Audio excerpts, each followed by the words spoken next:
Sure, DJ.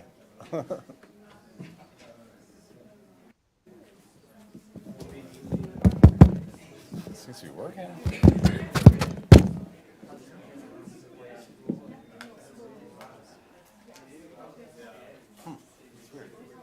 You hear that? Okay, so we're gonna do this. Thank you for this. Whoever did this, thank you, Rebecca. You're welcome. My team did that. They're awesome. Care about the.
So I'm gonna open the agenda still, and I'll get it.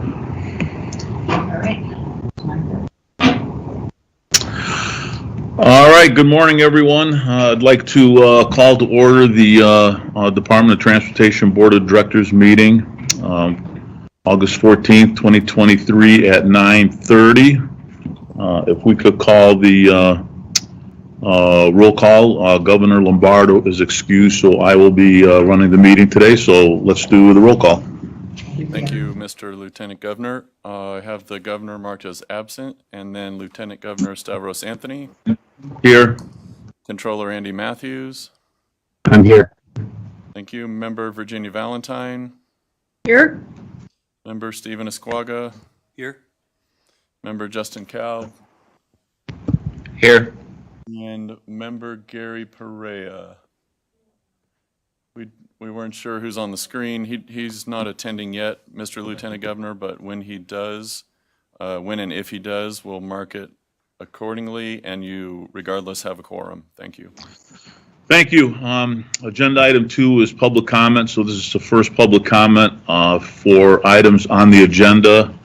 Are there any public comments up in Carson City for any agenda items? Yes, sir, we have one. Okay, go ahead and go to the microphone and state your name, please. And you have 3 minutes. Good morning. My name is Brett Tibbetts, Tibbitts. I'm from Cave Rock.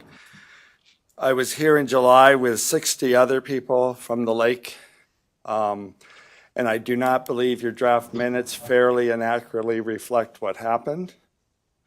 If you look to pages 9 and 10 of the minutes. Sir, can you hear me? Yes. Yeah, this public comment is for items on the agenda. If it's not on the agenda, then there's a second public comment at the end of the meeting for anything having to do with anything you want to talk about. So do you have a specific agenda item you want to speak on? Yes, sir, the minutes. The minutes are an action item on the agenda. Okay, so you're speaking about the minutes. All right, go ahead. If you look to page 9 and 10, we had over 60 people here, and we had 23 people speak unanimously in opposition to NDOT's plans for Highway 50. The minutes only reflect the names. The minutes do not reflect what happened at all. They don't even have the courtesy of saying 23 people were opposed to NDOT's plans as presented. And then you go to page 3 and 4, and Darren Tedford's presentation is laid out in detail. This is not appropriate. This is what NDOT always does to us and discounts us. It should be corrected. And I do want to add that NDOT, Darren Tedford's comments are always the same way. They always say the same thing. NDOT refuses to give us the backup to their minutes, to their statements about support. And we know what's happening, because what's really happening is bicyclists from Sacramento and Berkeley get the same vote as people who drive Highway 50 4 times a day. So they should be giving us all of the information. And it's just not fair the way it's presented. It's pretty unusual occurrence for 60 people to show up at an NDOT meeting. The lake community is very upset about what's going on. NDOT has not even tried lesser things like traffic lights and warning signs that a dangerous curve is coming up. They've done none of that. And they want to come in with a draconian measure to reduce it to 2 lanes, all for the purpose really of adding a bike lane. So I think your minutes ought to be fair. Douglas County and TRPA are much fairer. And don't say rely on the video. I'm a lawyer for 40 years, former general counsel of a Fortune 500. If you rely on the video, then why do you approve the minutes at all, the written minutes? Thank you. Thank you. Any other public comment up in Carson City? No, sir. Any public comment here in Las Vegas? Any other public comment anywhere else?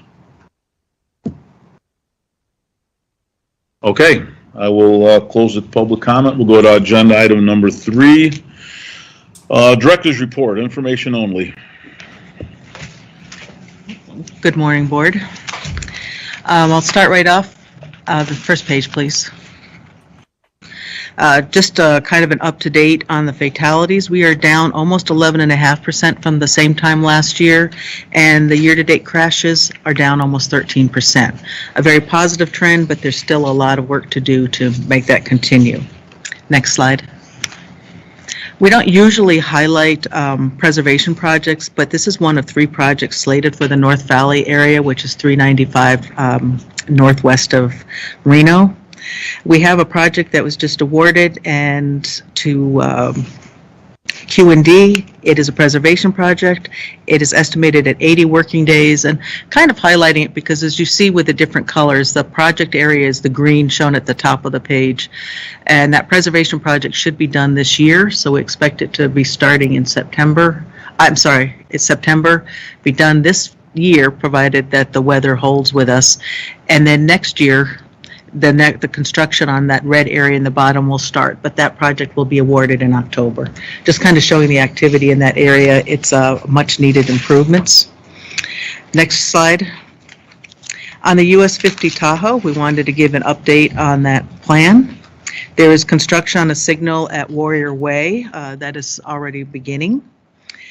We are still continuing outreach with the local agencies and the residents in this area. We do have a survey that will be going live. It is not live yet, but the address down there at the bottom is where it can be accessed. We are investigating mobile speed limit feedback signs on trailers. We're looking at deploying them as an interim measure. Enforcement was brought up several times at our last board meeting. And automated law enforcement was also brought up at the Douglas County Board meeting, where our Deputy Director Darren Tetford addressed the Douglas County Board on July 20th. But please note that the automated enforcement would require legislative approval, so that's not something that could move forward without there.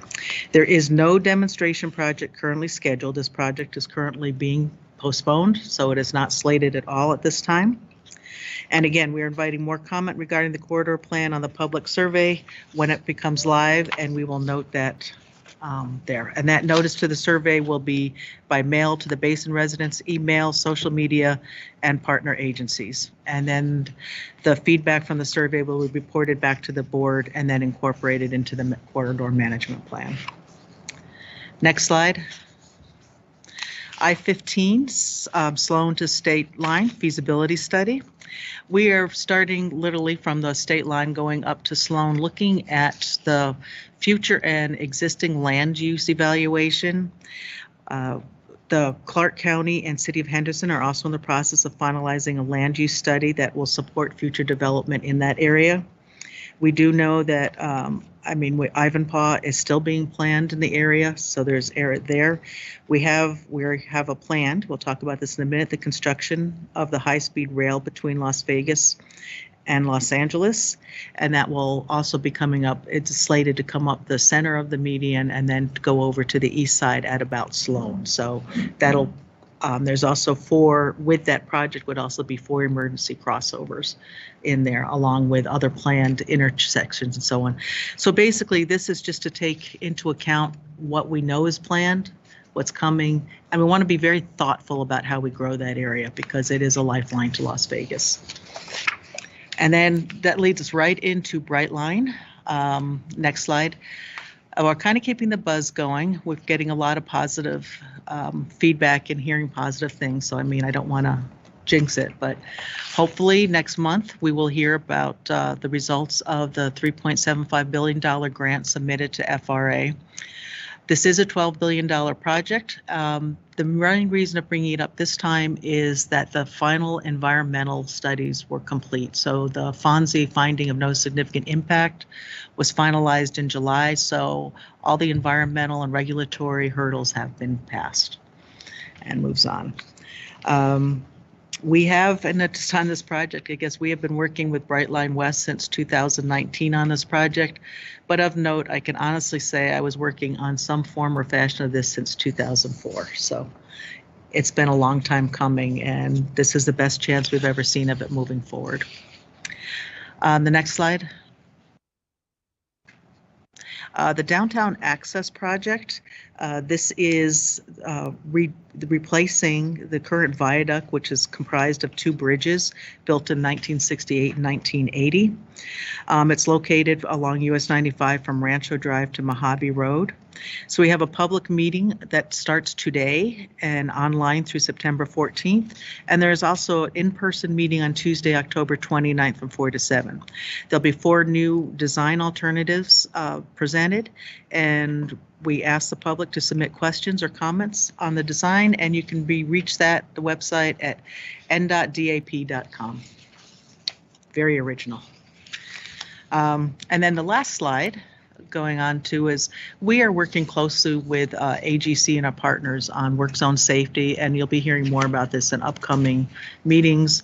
But this one is particularly also talking to DMV about work zone safeties targeting teen drivers, where actually we're looking at Oklahoma legislation and mimicking it, where they actually add work zone safety questions to the driver's test so that new teen drivers have to actually read it and be prepared for it.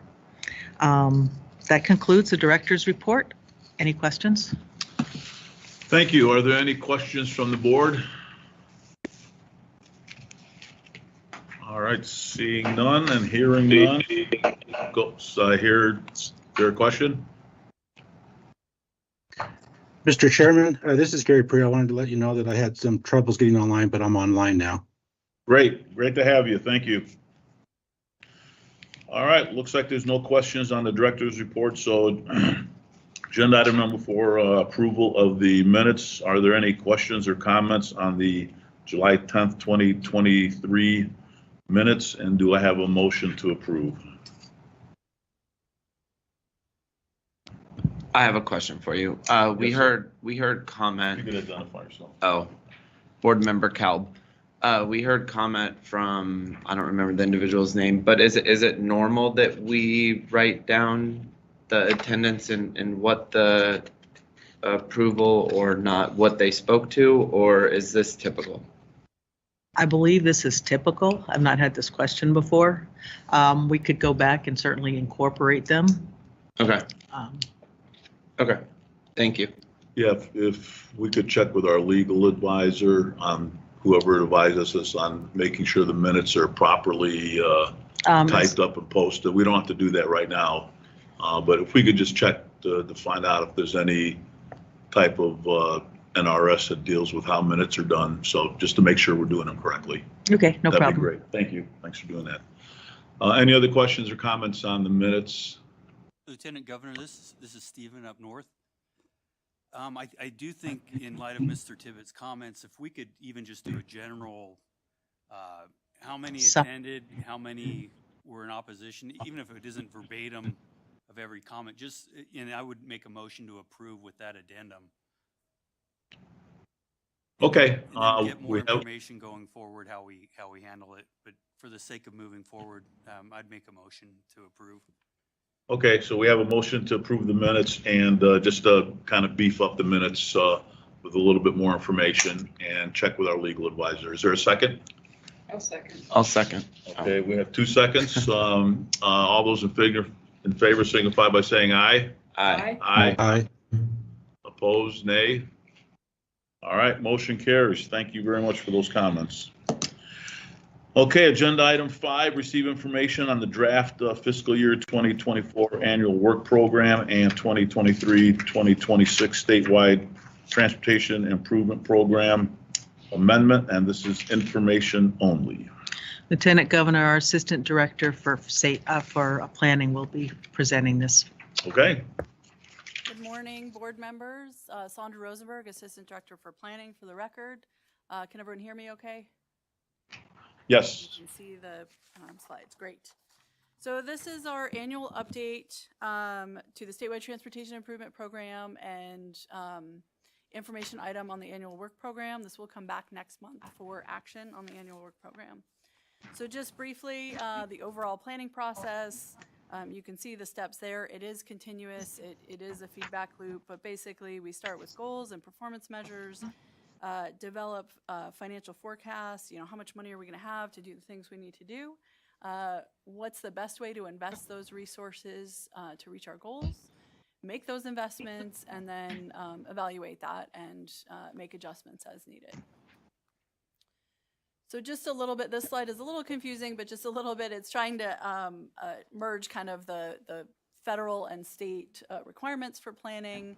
The most important pieces are the annual work program. That's the piece that the board approves every single year for the upcoming federal fiscal year. In addition, we have a federal requirement for the statewide transportation improvement program. That's a 4-year document. We adopt a new one every 2 years, so this year is just an amendment, not a whole new document. We also continuously work on what we call the mid-range and the long-range elements of that. The federal requirement for long-range is a 20-year plan, but it's a policy plan. It doesn't need to be a project-specific plan. We have information on the major projects coming up. We're working to beef that up a little bit for better public consumption. But those are all the things we kind of manage. And again, the important part is the annual work program, which will be in front of you for approval next month. Kind of touched on this a little bit. We're working to improve our 10-year plan. And really what we mean by that is to be able to list some of those projects in the same format, the same document that we have our statewide transportation improvement program in there. So we hope by this time next year, you'll be able to access that 10-year plan in the same platform that our statewide transportation improvement program and our work program are in. Because we certainly have a number of needs that we know about already out that far. So back to kind of that overall process, these are our 6 goal areas that were established a number of years ago. Enhance safety, preserve infrastructure, optimize mobility, transform economies, foster sustainability, and connect communities. And the size of those pie slices is relevant to the weighting of those goals.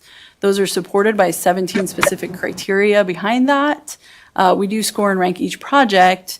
But we also do a process that we call harmonization, where we look at funding eligibility. As you know, there's a number of federal funding sources that have specific requirements, readiness year, dependencies, do things need to go in a certain order, what program of projects help us meet our performance targets, and geographic distribution around the state. Just a snapshot of funding, anticipated funding available. Again, we're looking at amending our 4-year statewide transportation improvement program, which is why you see this current year as well as the next 3 years. It does fluctuate a little bit. That's some estimation of carry forward balances and things like that. But generally, we have between state and federal fund sources available to NDOT between $900 million and $1 billion per year to spend on our program.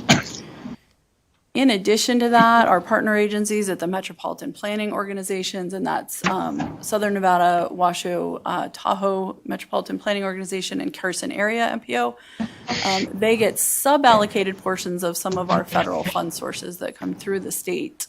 In addition to that, CMAQ, congestion mitigation and air quality, is only eligible to be spent in Clark and Washoe counties. It is a state fund source, but we have in the past always sub-allocated or allowed those 2 entities to prioritize that funding. So you'll see there's another about $100 million per year of those federal funds that goes directly to those metropolitan areas, and they have the ability to determine how those are spent. And that's important as we look at the distribution, that there's this extra amount not counted towards that. So the item for information this month and approval next month is really the annual work program and information on the statewide transportation improvement program, which is the 4-year fiscally constrained federal planning document that is a federal requirement. That's actually approved by Federal Highway Administration, EPA, and FTA, but this board approves the annual listing of projects.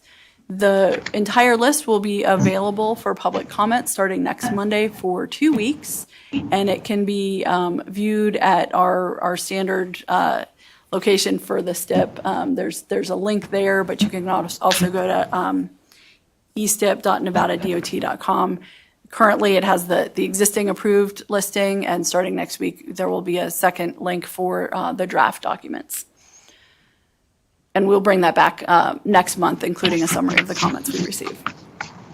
We often get asked about the geographic distribution of the funds we have available to us. And again, all of the federal fund sources have specific requirements as well. But in general, what we look at is the miles that NDOT maintains throughout the state. And as you can see, that's the vast majority of them are outside of the urban areas, about 70%. Vehicle miles traveled, population, those are very heavily weighted towards Clark County. But it's interesting to note that the revenue, while still majority of Clark County, is distributed a little bit differently than, say, the population. So those all, we don't have a specific formula or anything, but those are factors we consider as we look at our program going forward. The 2023 through 2026 program, you'll see the distribution at the top overall. But we feel it's important to separate out the preserving the system we already have with everything else. And so when you look at the preservation projects, it's about 47% outside of the urban areas, 32% in Clark, 21% in Washoe. But when we look at everything outside of the preservation program, it is the majority in Clark County at 63%, 23 in Washoe, 14 outside of the urban areas. And as I mentioned, we are working on better public documentation of our 10-year program, but we wanted to note that we have a number of very large major projects in the works, and they're all in different stages. Henderson Interchange is out already being worked on. The rest of them are in some sort of development phase. You can see some very, very large projects coming up in the next 10 years. And I want to remind you that we have between $900 million and $1 billion per year for our overall program. So the asterisk indicates that we will be seeking federal discretionary grants for all of these projects, most likely.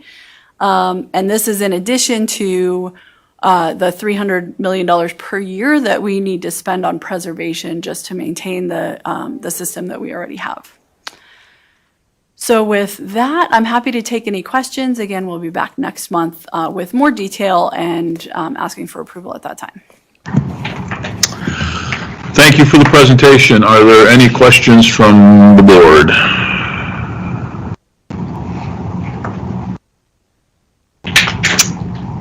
Okay, seeing no questions, thank you for the report. So, and then you'll be bringing back something as an action item for the next meeting. Great. All right, that was information only. Thank you. All right, now we are on the consent agenda items 6 through 17. Are there any questions or comments on the consent agenda items 6 through 17? This is Member Kalb. I'd like to pull number 14 for discussion, or 13 for discussion. 13. Okay, we will pull 13. So are there any other questions or comments about the consent agenda items 6 through 17 besides item 13? Is there a motion to approve? I'll make a motion to approve the consent agenda items except for item 13, which we'll hear separately. Thank you. Is there a second? Second. All right, I have a motion and a second. Any discussion on the motion? All those in favor signify by saying aye. Aye. Aye. Opposed, nay. All right, motion carries. The consent item is approved. We're now on item number 13, Amendment 04 with Narwhal Met, doing business as the Narwhal Group for continued maintenance of the department's growing intelligent transportation system infrastructure and associated electrical systems in several counties for possible action. So who wants to speak on this item? I do. This is again Member Kalb. I just wanted to get a brief understanding on this. It was a little bit eye-opening when our original contract amount was roughly 1.7, and we've had multiple amendments to bring the contract up to roughly 7.9 million, and the current amendment in discussion is for another 3.5. I want to make sure that as the department that we're looking at before we just award another 3.5, that we've taken into consideration what current pricing is, or if it should be, like, if you guys have looked into the fact that of other subcontractors pricing it to make sure that we're in line, because I mean, the contract's 3 times what the original amount was, and I just want to make sure we're doing our due diligence. That was it. Great. We have Rod Schilling, our chief of ITS will be speaking onto this specifically for it. Here he is.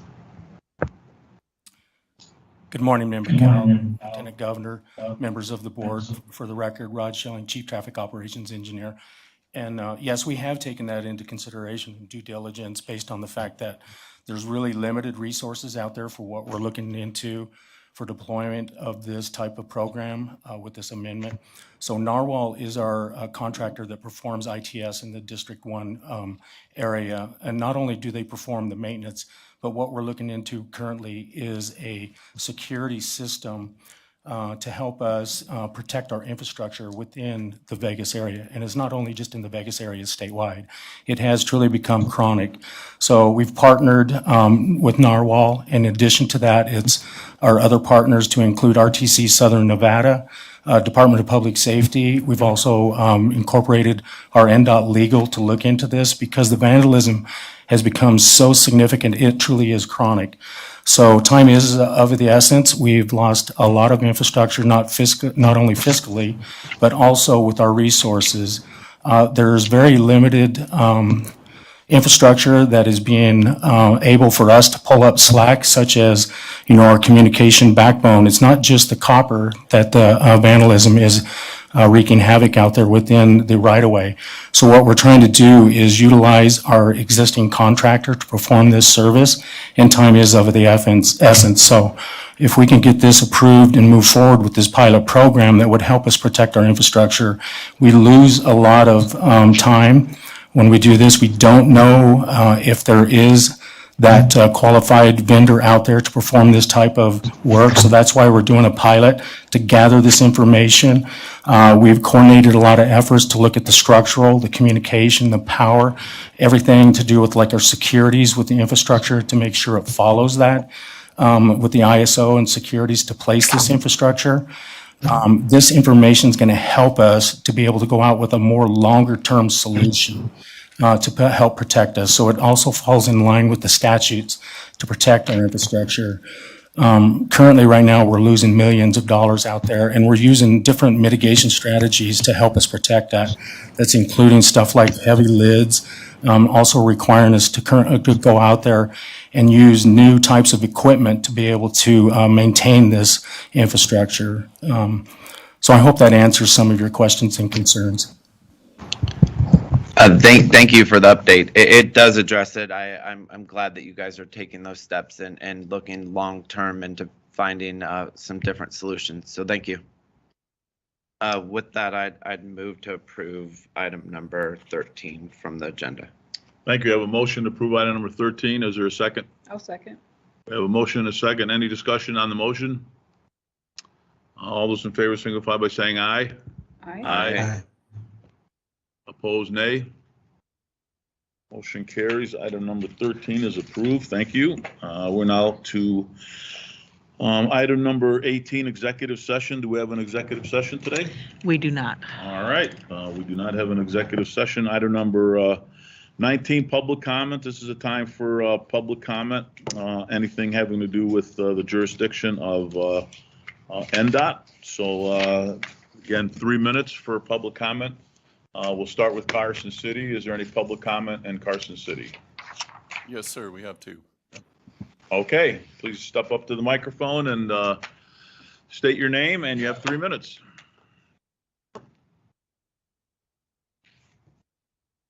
No, not, yeah, okay. My name is Christopher Ireland. I live at Pinewild, which is on Marla Bay.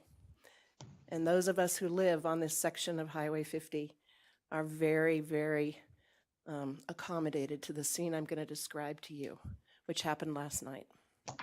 About 5 o'clock, we heard screeching, screaming, tires and brakes, which we hear regularly, and we just hold our breath, hoping that that's all it'll take, that someone who's desperately trying to stop, who's probably going 60 miles an hour in a 35-mile-an-hour work zone, is going to be able to stop. But they couldn't. So the next sound we heard was the crash of 3 very large vehicles hitting each other. One caught on fire, one flipped. The next thing we heard were the screams of the people trapped in those vehicles. And then we heard the sirens rushing from all areas to come, probably too late for some people. This doesn't happen once a year or even twice a year. This happens almost monthly on that section of highway. But you know that. You know that because you've done excellent research. You've studied this for 4 years. And you know that this is one of the most dangerous sections of the highway. So we're begging you to stop studying and start doing something. We were so overjoyed when we saw you were going to experiment. We had no idea that 23 people could come up here and get that stopped. We weren't hanging out on social media or paying attention to board meetings. We were having summer. But you need people up here. We'll get people up here. We'll fill this room to the ceiling with people. We are so frustrated. You hear those sirens and you immediately wonder if it's someone you know, if it's your neighbor, your friend, your loved ones that just got killed on the highway because of inaction. So I admire what you've done. I've been in the research industry for 25 years. I can tell you that that work is state of the art. I have not seen any better anywhere in the country. So you can rely on it. And if you must take another survey, okay, take another survey. But how can opinion trump the record of accidents? That's your job, to keep that section of the highway safe. So what do we now, show of hands who wants to keep people from dying? That can't be your directive. We've got to have action from you. I don't want to keep coming up here and reporting on the screams of people in crashed cars. I just don't. But I will if you don't do something. Thank you. Thank you, ma'am, for your comments.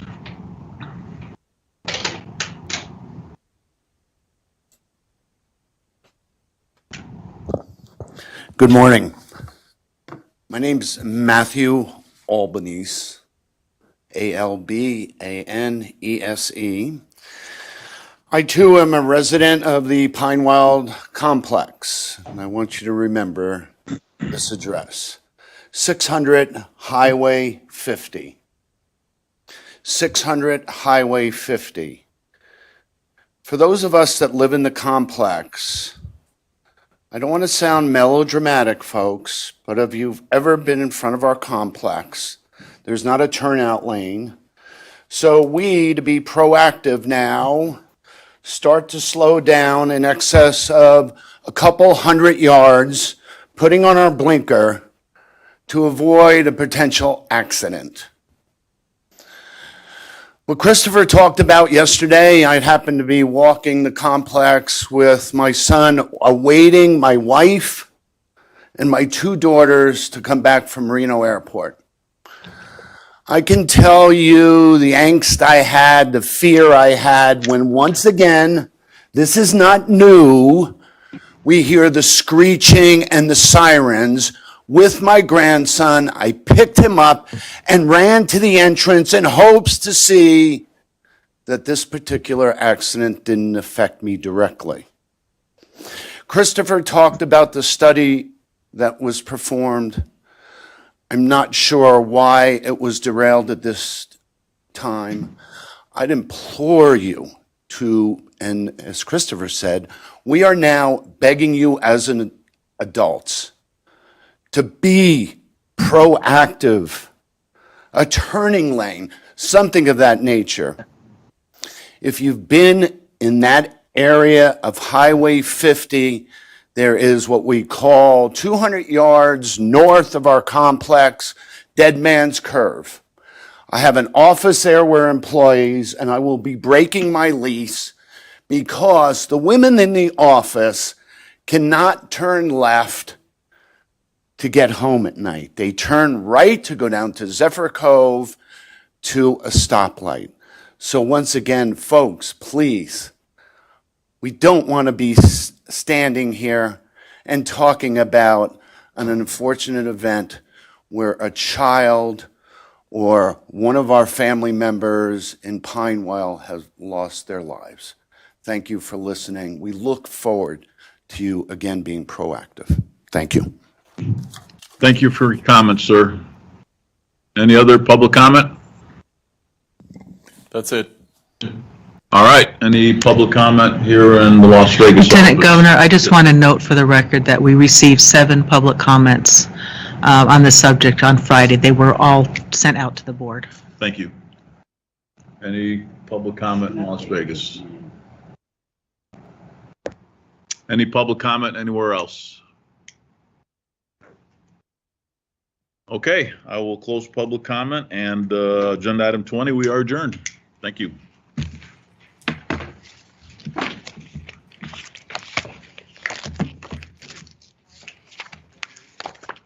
So how's it going with you? Hmm? How's it going? Good. Good.